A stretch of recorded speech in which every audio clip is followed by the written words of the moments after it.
Welcome to Language Swap, everyone, a fun way to learn English. We are so excited to have you join us today.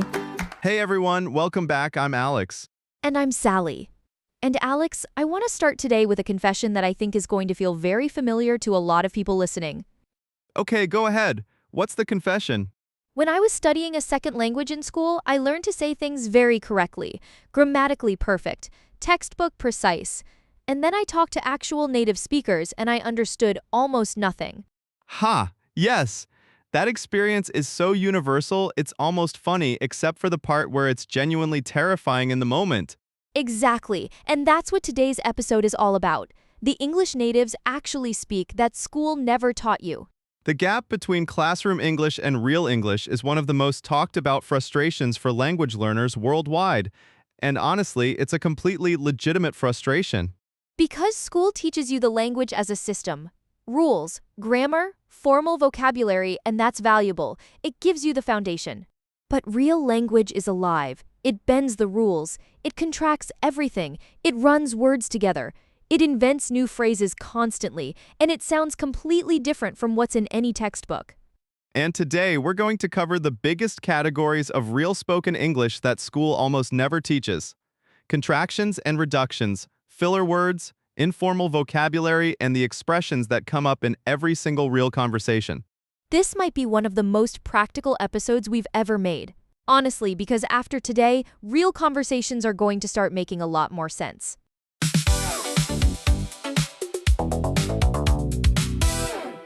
Let's start with something that shocks a lot of learners when they first encounter it, the way native speakers collapse and reduce words in natural speech.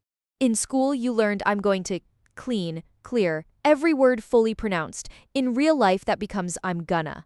Not because people are being sloppy, that's just how natural spoken English works. I'm gonna grab some coffee. You want anything? That's a completely normal, natural sentence that would sound strange and overly formal if you said every word out loud in full. Want to becomes wanna, have to becomes hafta, going to becomes gonna, got to becomes gotta. You gotta hear this story. I have to be there by 8. Do you want to come with us?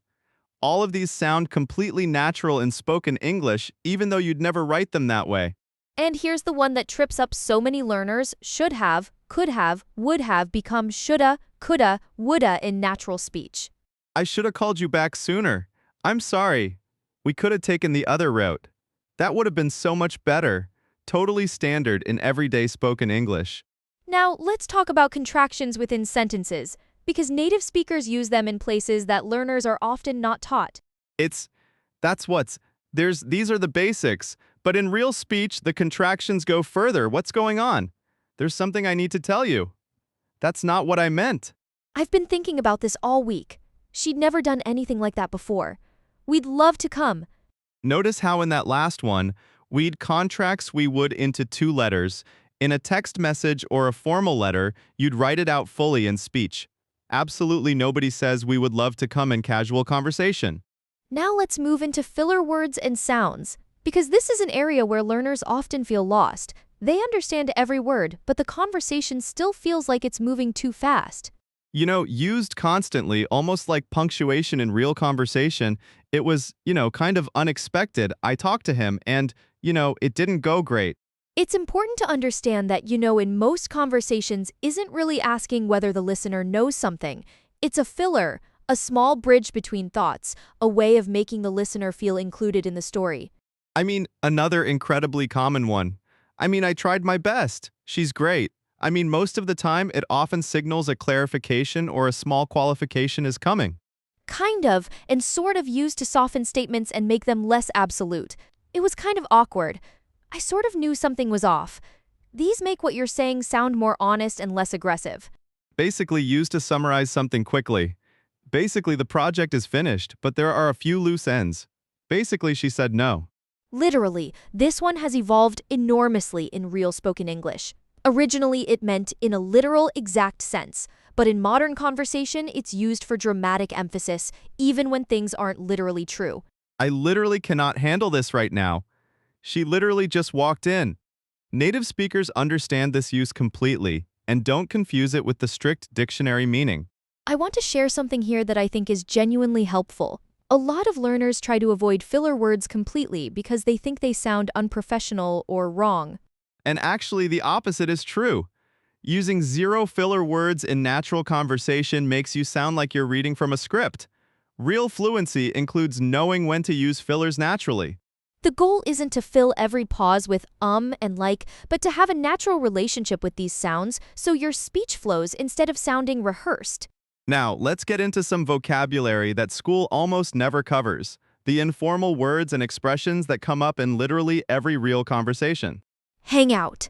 To spend casual time with someone without any specific planned activity. We should hang out sometime. We were just hanging out at his place. Catch up. To update each other on what's been happening after time apart. We should catch up. It's been forever. I need to catch up with her. We haven't talked in months.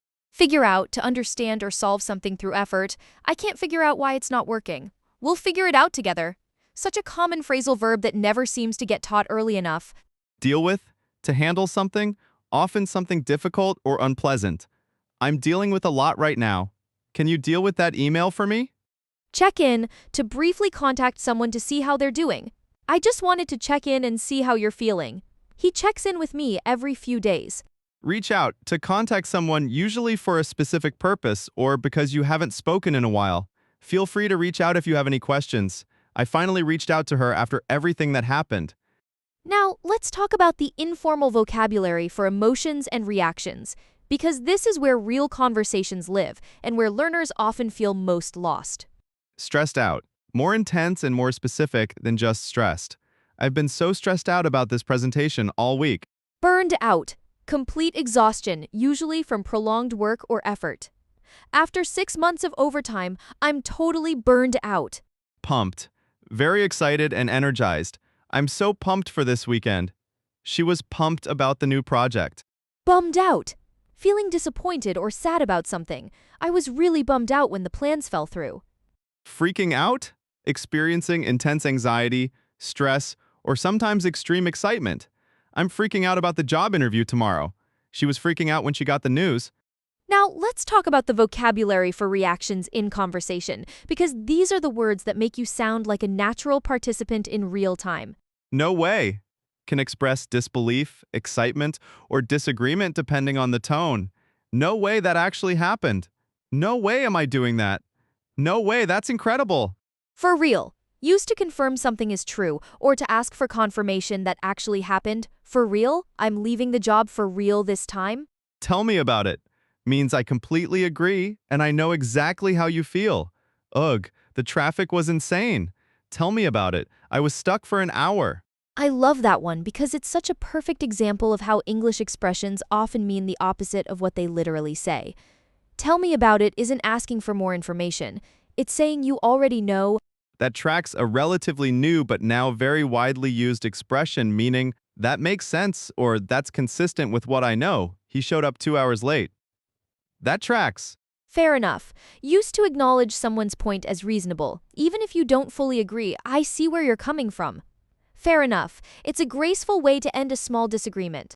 I hear you. To acknowledge someone's feelings or perspective, even if you're not changing your position. Different from I understand, it's more emotional, more validating. Now, I want to share a story, because I think it makes the whole point of this episode concrete. I have a friend who studied English for 8 years in school. Excellent grammar, perfect written English. Let me guess, she moved somewhere English-speaking and still felt lost in real conversations? Exactly. She told me she moved to the city and her first week at work was genuinely shocking. Her colleagues were saying things like gonna, wanna, let me know, catch you later, and she kept thinking, this isn't in any book I ever studied. That gap between what you study and what people actually say is so real and so rarely acknowledged by language courses. And what turned it around for her wasn't more studying. It was watching TV shows and movies in English without subtitles, listening to podcasts exactly like this one, and just exposing herself to real natural speech in huge quantities. Because that's really the secret, isn't it? You can learn vocabulary lists forever, but fluency in real spoken language comes from immersion in how real people actually talk. She told me there was one specific moment she knew her English had shifted. She was watching a show and a character said, I should have known better, and instead of stopping to parse the grammar, she just felt it. She felt it before she analyzed it. That's the shift. That's when a language starts to live in you rather than just in your notes. And she said something else I found really powerful. She told me, I stopped trying to translate what people were saying into correct grammar in my head. I just started letting it land. Letting it land, what a beautiful way to describe it. Stopping the mental grammar checking process and just receiving the meaning directly. That's the difference between processing a language and actually living in it, and it takes time to get there. But this kind of real, natural input is what gets you there fastest. And that's really the whole point of today's episode. These aren't shortcuts or tricks. They're the actual language as it's spoken by real people every single day. And that shift is possible for everyone listening right now, regardless of where you are in your journey, but it requires input, real, natural, unscripted English in large amounts, and that's exactly what this podcast is designed to give you. Now, let's do one final category before the word tour. The informal expressions for everyday situations that come up constantly in conversation but are almost never in textbooks. Hit me up. Contact me informally. If you're ever in town, hit me up. Hit me up when you're free. I'm down. I'm willing and enthusiastic about something. We're going to the beach tomorrow. You in? I'm down. It's on me. I'm paying for this. Don't even think about reaching for your wallet. It's on me. Let's call it a day. Time to stop working on something. We've been at this for 6 hours. Let's call it a day. In the loop included in information and updates. Can you keep me in the loop about the project? She was out of the loop on everything that had happened. Give it a shot. Try something, usually with some uncertainty about the outcome. I've never made pasta from scratch, but I'll give it a shot. Touch base. To briefly make contact to check on something or stay connected. Can we touch base before the meeting tomorrow? Very common in professional informal communication. Now, the most important thing I want to say before we wrap up, learning these expressions isn't about pretending to be something you're not. It's about being fully understood and fully present in the real conversations happening around you every day. Your accent, your background, your culture, those are yours and they're beautiful parts of who you are. But knowing how real spoken English works gives you access to every conversation, every opportunity, every connection. That's exactly it. Formal English opens doors. Real spoken English keeps you in the room, at the table, part of the conversation in a meaningful way. And I want to add one more thing here that I think is genuinely important for everyone listening. Native speakers make errors in casual speech all the time. All the time, and nobody corrects them, because in natural conversation, the goal is connection and communication, not grammatical accuracy. So if you use gonna instead of going to or wanna instead of want to, you're not making an error. You're speaking naturally. There's a real difference. There really is. And giving yourself permission to speak naturally, imperfectly, the way real people do, is honestly one of the biggest unlocks in language learning. Now, let me add one more area we haven't covered yet. The informal way native speakers say goodbye and end conversations, because this trips people up more than you'd expect. Oh yes, this one is so specific and so practical. Let's do it. Catch you later. Very casual farewell between people who know each other. All right, catch you later. Nobody ever actually specifies when they'll catch up with you. It just means goodbye for now. I'll let you go. A very polite way to end a phone call or conversation when you sense the other person is busy. All right, I'll let you go. Thanks for calling. Notice it puts the act of ending the conversation as something you're doing for the other person, not something you want. It's very considerate in framing. Take care. A warm, genuine goodbye that's slightly more meaningful than just bye. It was great seeing you. Take care. Talk soon implies you'll speak again relatively soon and makes the goodbye feel like a pause rather than a permanent ending. Okay, talk soon. See ya. The most casual of all, used between close friends and people very comfortable with each other. All right, see ya. And the one that shows up constantly in text messages after a conversation sounds good. Not really a goodbye, but a way to confirm a plan and wrap things up neatly. Let's meet at 6. Sounds good. I'll send you the link. Sounds good. It's such a useful, flexible closer in written and spoken conversation.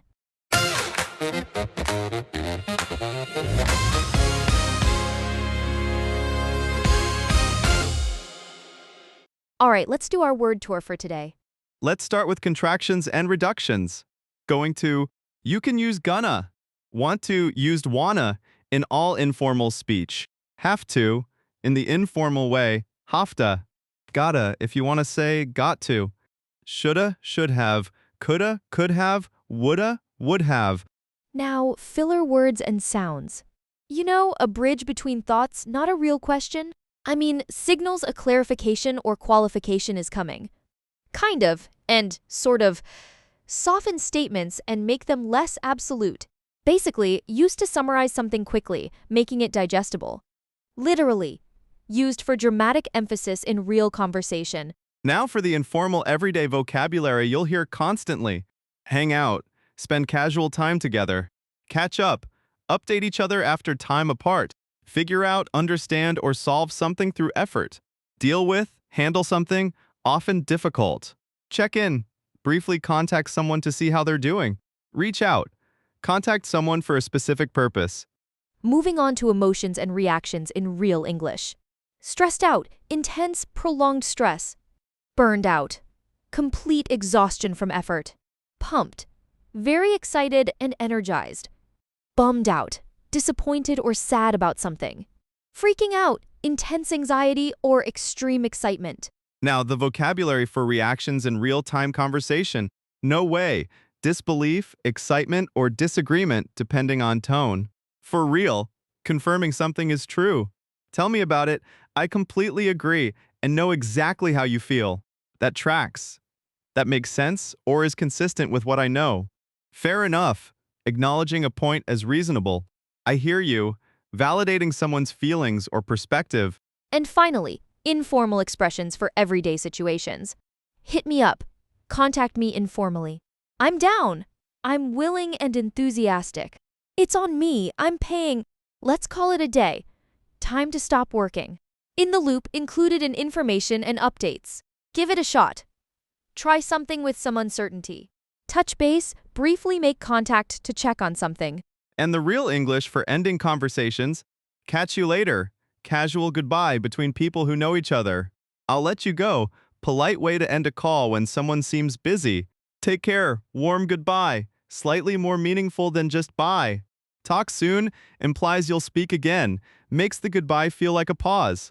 See the most casual version for close friends.